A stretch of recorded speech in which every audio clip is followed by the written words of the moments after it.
I am continuing in my reading. What I'm doing in this series is to read through the entire standard works of the Church of Jesus Christ of Latter-day Saints. This consists of the Bible, the Book of Mormon, the Doctrine and Covenants, and the Pearl of Great Price. I am continuing reading in a chronological order, according to event, not according to publication or volume, so I'm skipping around a bit as I move along. And we are in Hebrews.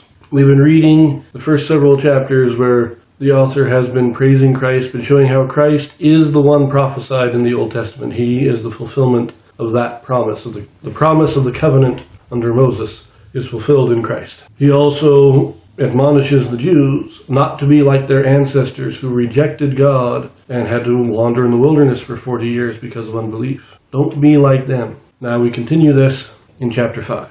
In this video, we have a Joseph Smith translation. And what the Joseph Smith translation is, this is a translation or correction done by Joseph Smith to restore those passages that have been lost or corrupted over the years. Hebrews chapter 5.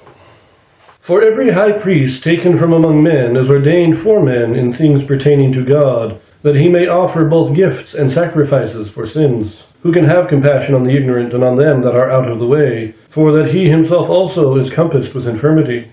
And by reason hereof he ought, as for the people, so also for himself, to offer for sins. And no man taketh this honor unto himself, but he that is called of God, as was Aaron. So also Christ glorified not himself to be made an high priest, but he that said unto him, Thou art my son, today have I begotten thee. As he saith also in another place, Thou art a priest forever, after the order of Melchizedek, who in the days of his flesh, when he had offered up prayers and supplications with strong crying and tears unto him that was able to save him from death, and was heard in that he feared, though he were a son, yet learned he obedience by the things which he suffered.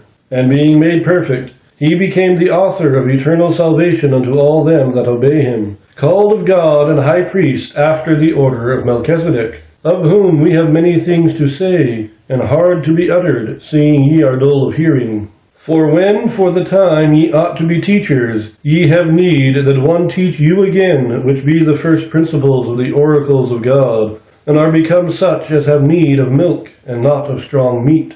For every one that useth milk is unskillful in the word of righteousness, for he is a babe. But strong meat belongeth to them that are of full age, even those who by reason of use have their senses exercised to discern both good and evil. The first part of this here, it is a description of the high priest under the law of Moses, who had to be a descendant of Aaron, which is why he says, No man taketh this honor unto himself, save he who is called of God, as was Aaron. But this is a universal principle that can be applied to any minister. You must be called of God in order to minister in any capacity within God's church. Doesn't matter what time period you're in. And then he states that Christ was also called. So notice this again, Christ is not the Father. The Father has ordained Christ, has called him as a minister, but not after the order of Aaron, but after the order of Melchizedek. But I like that ending part. He says, we have a lot of things we want to tell you about Christ, but we can't, because you are slow to hear. You should be, he's talking to the Jews. The Jews had the oracles of God. This is the prophets. This is the Old Testament, and probably had more than we have today. They should have recognized Christ. They should have embraced him. They had the truth. But they still require others to teach them, as he says, the first principles of the oracles. And the first principle of the oracles is Christ. But we can't get into any depth with Christ. We can't get into the meat of it because they don't want to hear. And so they are as babes in the gospel with only milk. They can't get the deep doctrine because they don't want it. They are still turning back to the old ways. And so they must be taught the first principles over and over again, because they're still not even getting that. Before I say anything else, there is a very small Joseph Smith translation, and this is a very small one. This is for verses 7 and 8. There's actually no change to the wording in any way, but we have this note. The 7th and 8th verses of this chapter are a parenthetical, alluding to Melchizedek and not to Christ. Joseph Smith has, on a number of occasions, removed parentheses from certain passages, and it made a lot more sense. This time, he is adding parentheses around these two verses, and that is, who in the days of his flesh, when he had offered up prayers and supplications with strong crying and tears unto him that was able to save him from death, and was heard in that he feared, though he was a son, yet learned he obedience by the things which he suffered. This is talking about Melchizedek, not Christ. Melchizedek, while in life, he prayed, he supplicated God in tears, and he was heard. But note also, he supplicated, who was he crying to?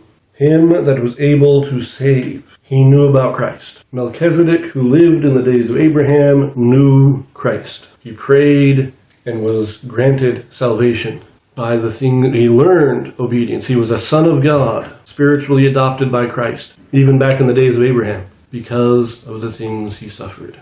He learned obedience through suffering. That is all about Melchizedek, not about Christ. Melchizedek was a great man. We have very little information about him. The Joseph Smith translation does give us some, but he was obviously a great man.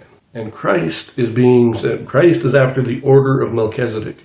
He is after the same priesthood order as this great man was. Melchizedek was so great that we call the priesthood after him. I'm going to leave that here, and I will see you in chapter 6.